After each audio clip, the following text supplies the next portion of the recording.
Hi, my name is David. Today we're going to do number 728, self-dividing numbers. This is an easy level problem on LeetCode, and we're going to solve it in JavaScript.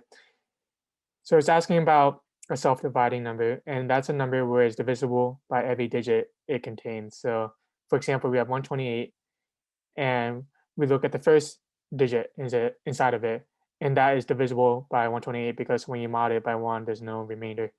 Same with the second digit, 2, and same with the third digit, 8.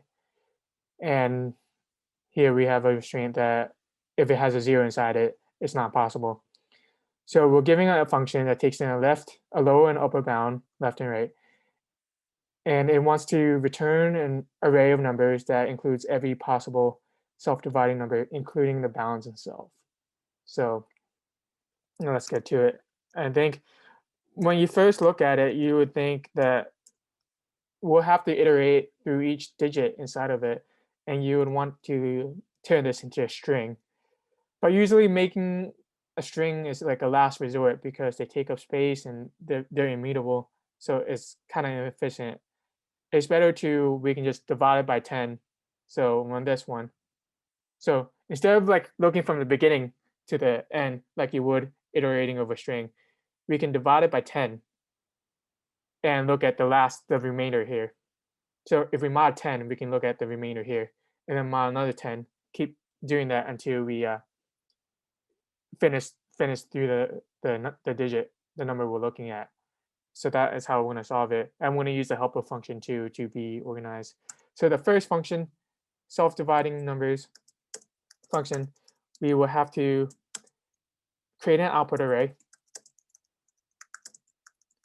and then we loop from left to right, and then inside this loop we check if what we're looking at if I number meets the helper function, and if it does, we push it to the array. And once we finish looping through it, we return output. And now we do the helper function, and we're going to call it checkDigits function.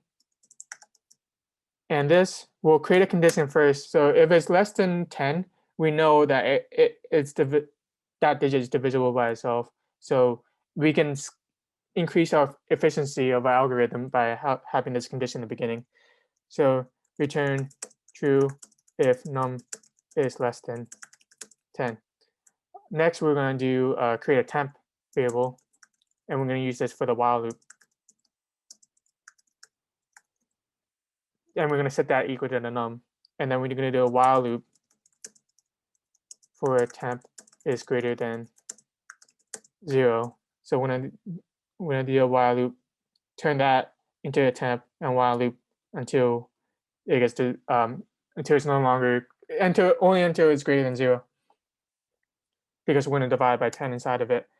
And here we're going to create the condition, create a current variable for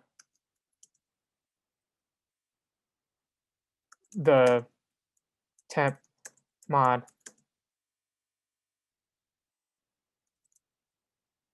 by 10. Sorry. All right, so temp mod by 10. So we will look at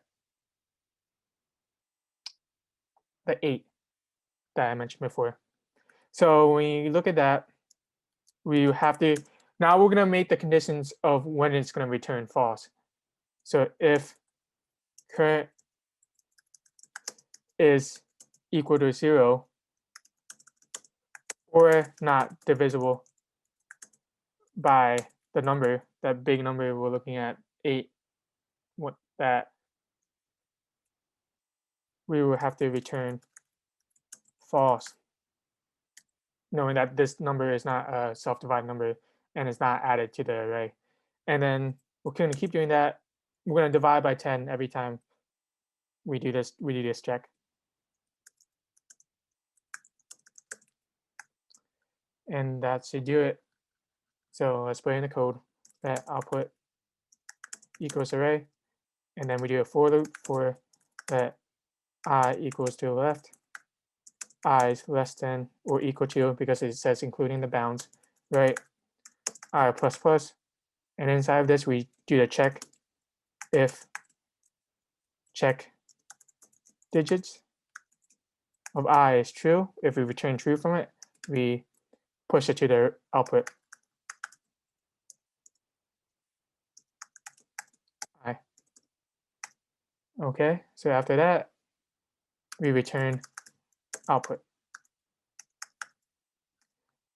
Now we do a helper function, var check digits equals function that takes in the num.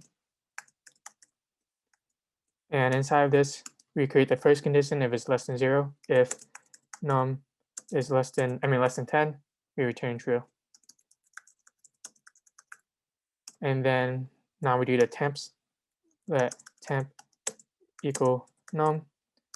And while temp is greater than 0, we look at the current, that current equals temp mod 10, mod 128 mod 10, looking at this. And we'll create the condition if current equals 0 or current num mod current doesn't equal to 0. These are when we will return false, return false.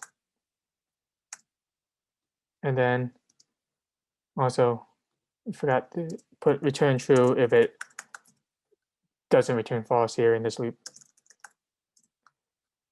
And now we divide by 10. So temp equals math.for, because we don't want any remainders in it. Temp divided by 10. And then if it doesn't exit out from this loop, we return true.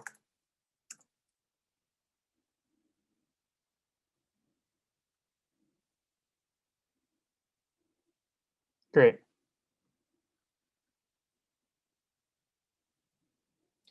Yes, so we got it here. So the time complexities,